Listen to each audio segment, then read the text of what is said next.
తెలుగు రాష్ట్రాలకు నీటి విడుదలపై Krishna board working group సమావేశమైంది.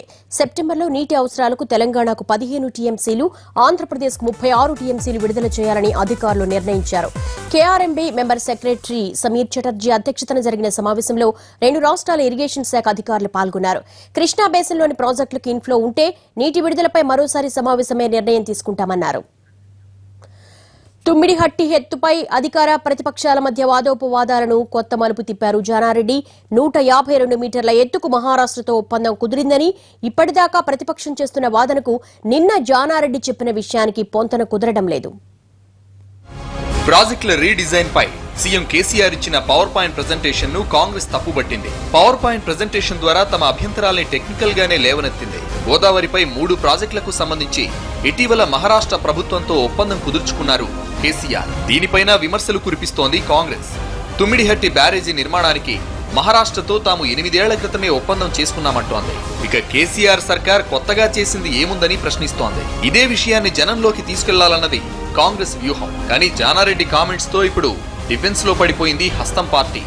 Actual గా 152 అనేటువంటిది 152 ప్రతిపాదిస్తే ఈ రాష్ట్రానికి ఈ ప్రాజెక్టు ద్వారా ఉపయోగం అనేటువంటి భావన గత ప్రభుత్వానికి ఉన్నది. ఆ విధంగా ఆ ప్రభుత్వంతో వాదిస్తున్నాము.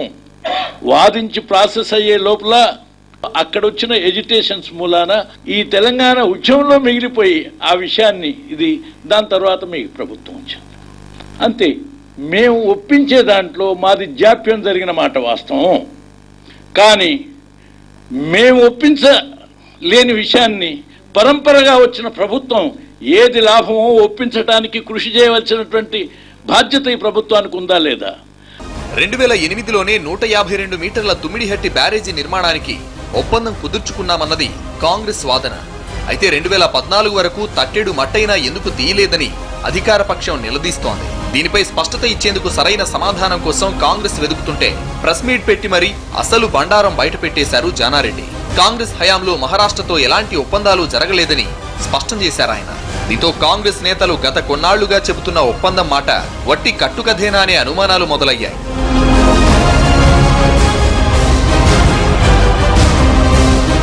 తమ హయాంలో తుమ్మిడిహట్టి బ్యారేజీ నిర్మాణానికి ప్రయత్నించామని తెలిపారు జానా. 152 మీటర్ల ఎత్తుతో నిర్మిస్తే బాగుంటుందని కూడా మహారాష్ట్రకు చెప్పామని తెలిపారు. దీనిపై నాటి మహారాష్ట్ర సీఎంకు లేఖ కూడా రాశామని వివరించారాయన.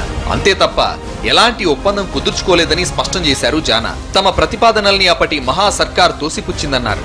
దీంతో ఇంతవరకు ఎలాంటి ఒప్పందం కుదరలేదని తేల్చేశారాయన. మొత్తానికి జానారెడ్డి వాస్తవాల్ని బయటపెట్టడంతో డిఫెన్స్ లో పడిపోయింది తెలంగాణ కాంగ్రెస్.